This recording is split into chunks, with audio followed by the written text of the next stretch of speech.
How many of you have bad habits? Biting your nails, overeating, or yelling at somebody, or other habits which you really don't want to mention on camera. But I'm sure these bad habits are harming you. You are aware of these bad habits and you do not want to continue doing them. And you promise that you will stop these bad habits. But guess what? When the time comes and when the urge comes and you cannot resist and the hand goes and you start biting. And horrible your hands look, right? How many of you have seen those friends or even adults who have bitten not their nails but they've also chewed on their skin, like literally eating their own body? Disgusting, right? And this is just one example. There might be so many other bad habits that you have. You're a procrastinator. You cannot reach on time. You have smoking or drinking, or you oversleep, or you have other urges that you want to fulfill, and you have this bad habit. Now, when we talk about bad habits, why does an individual have a bad habit in the first place? Right? You're like wondering, why the heck am I stuck with this habit? Right? And how come this guy doesn't have the habit? Now, the reason, first of all, a person has a bad habit is because it gives them some sort of pleasure, right? There is some sort of kickback or some sort of pleasure attached to this habit, and that is the reason you continuously go ahead and keep doing this bad habit, because you're stuck to the pleasure. You want the pleasure and you think by doing that bad habit you will get the pleasure. And guess what? That pleasure does not stop at one go. You have to continuously do it, and then at one point of time you get emotionally frustrated, physically frustrated, emotionally stuck, and you are not enjoying your life. You are no longer living an alive and fearless life, because you cannot live an alive and fearless life with bad habits. Bad habits not only consume your mental, spiritual, physical energy, it also consumes your time. Because you spend so much time on the bad habit, it also consumes your money, it also consumes your energy, and everything put together, you are losing out on life with this bad habit. So enough of the bad habit. You're like, hey, what do I do? How do I overcome this bad habit? Very simple. I'll give you a few steps that you can immediately do.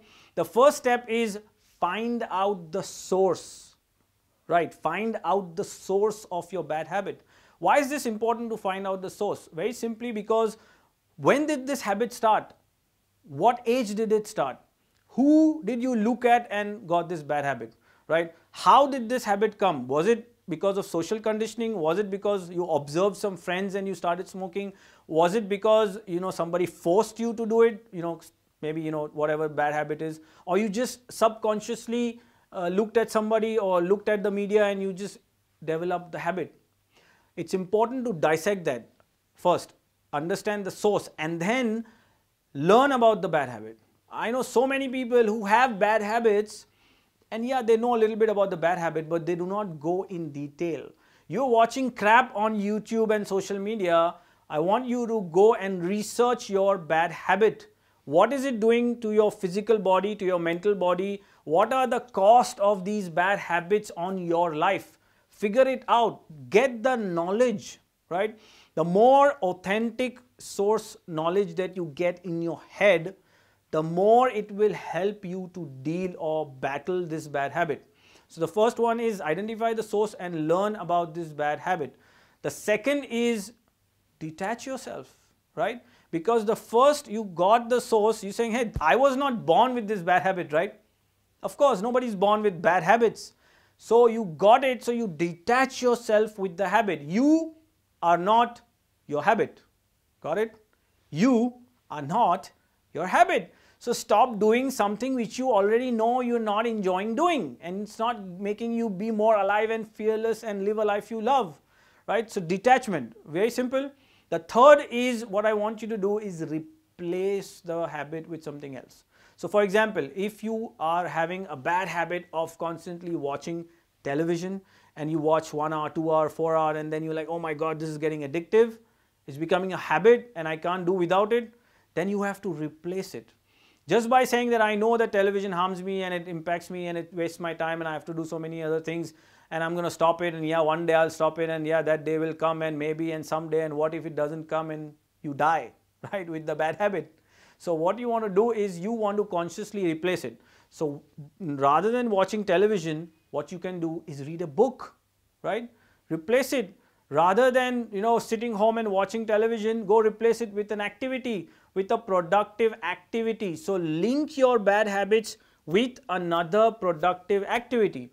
For example, if you have a bad habit of playing games, replace it with doing some useful thing in the house, or maybe going out and doing a sport, or maybe reading a book. If you have this bad habit of chewing your nails, which I started with, what can you replace that with? Very simple. Associate the moment you get this urge of, biting your nails, you can go wash your hand, for example. How many times are you going to wash your hand? Not many times. You get sick of washing your hand.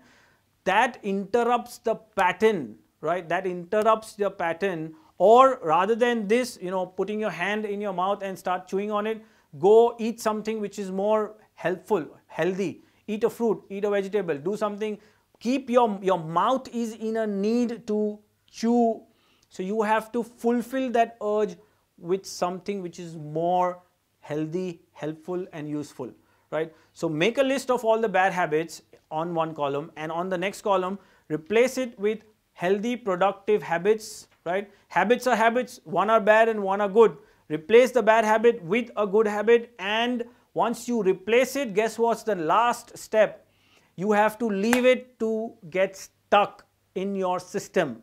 Biologically, mentally, emotionally, spiritually, this new good habit has to get involved, kind of get stuck into your DNA.